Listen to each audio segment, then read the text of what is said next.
हंदवाड़ा में कथित छेड़छाड़ मामले में पीड़ित युवती ने दिया मुख्य न्यायिक मजिस्ट्रेट के सामने बयान। कहा किसी सैनिक ने नहीं की छेड़छाड़, बल्कि स्कूल यूनिफॉर्म में 2 किशोरों ने उस पर किया था हमला। श्रीनगर के कुछ इलाकों से कर्फ्यू हटा। भारत और ईरान चाबहार बंदरगाह परियोजना को जल्द पूरा करने पर हुआ सहमत। विदेश मंत्री सुषमा स्वराज के साथ मुलाकात में ईरान के राष्ट्रपति हसन रूहानी ने कहा, ईरान भारत के साथ मजबूत ऊर्जा सहयोग का इच्छुक। तेहरान के बाद सुषमा पहुंची मॉस्को, आज करेंगी रूसी और चीनी विदेश मंत्रियों के साथ मुलाकात। रक्षा मंत्री मनोहर पर्रिकर चीन के दौरे पर हैं। आज वो चीन के रक्षा मंत्री के साथ करेंगे द्विपक्षीय बातचीत। घुसपैठ और सीमा सुरक्षा जैसे मामलों पर चर्चा की संभावना। पश्चिम बंगाल में चुनाव प्रचार जोरों पर है। प्रधानमंत्री नरेंद्र मोदी ने निर्वाचन आयोग की आलोचना करने पर तृणमूल कांग्रेस अध्यक्ष और पश्चिम बंगाल की मुख्यमंत्री ममता बनर्जी पर तीखा प्रहार किया है। प्रधानमंत्री नरेंद्र मोदी ने ममता बनर्जी पर निशाना साधते हुए कहा कि ममता और उनकी पार्टी मान चुकी है हार और राजनीतिक पार्टियों से मुकाबला करने की बजाय चुनाव आयोग से लड़ रही है। दिल्ली में कई दिनों की छुट्टी के बाद पहले कामकाजी दिन आज ऑड इवन योजना की हो रही है कड़ी परीक्षा। सरकार से आश्वासन मिलने के बाद ऑटो और टैक्सी संघों ने आज से प्रस्तावित हड़ताल ली वापस। योजना के दौरान यात्रियों की भीड़ के प्रबंधन के लिए मेट्रो और डीटीसी ने अपनी सेवाएं बढ़ाई।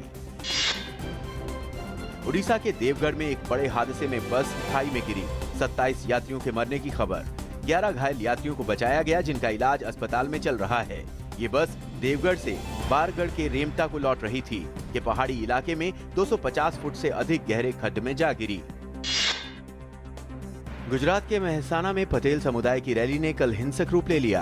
प्रदर्शनकारियों ने कुछ इमारतों में आग लगा दी और कुछ पुलिस वाहनों को क्षतिग्रस्त किया। इसके बाद मेहसाना शहर में कर्फ्यू लगा दिया गया। केंद्रीय गृह मंत्री राजनाथ सिंह ने मेहसाना नगर में झड़पों की खबरों के मद्देनजर रविवार को गुजरात की मुख्यमंत्री आनंदीबेन पटेल से बात कर वहां की स्थिति का जायजा लिया।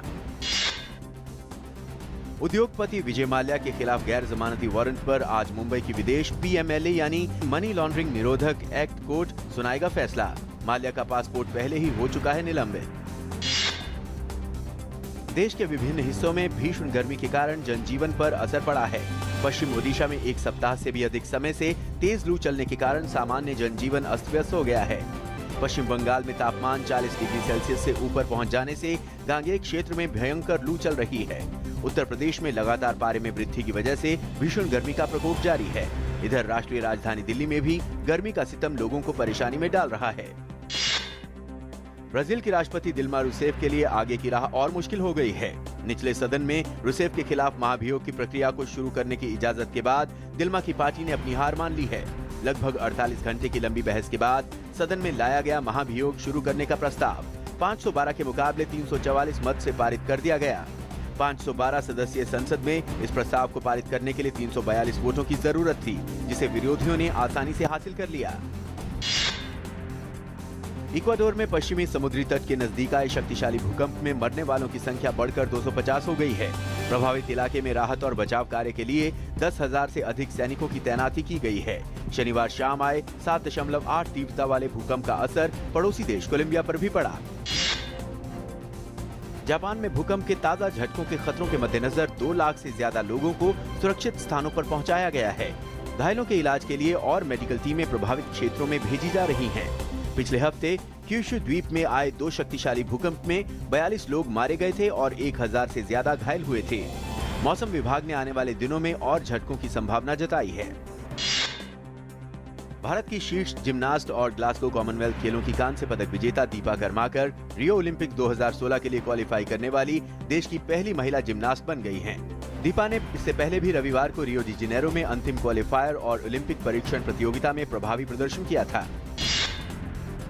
राफेल नडाल ने गेल मॉनफिल्स को हराकर जीता मोंटे कार्लो मास्टर्स का खिताब। 14 ग्रैंड स्लैम सिंगल्स का खिताब जीत चुके नडाल ने 100वें ATP फाइनल्स में खेलते हुए 68वीं जीत दर्ज की। टीम इंडिया और गुजरात लायंस के star allrounder sir Ravindra Jadeja Gujarat की इंजीनियर रिवाबा सोलंकी के साथ शादी के बंधन में बंध गए। समारोह का आयोजन राजकोट के सीजन्स होटल में किया गया।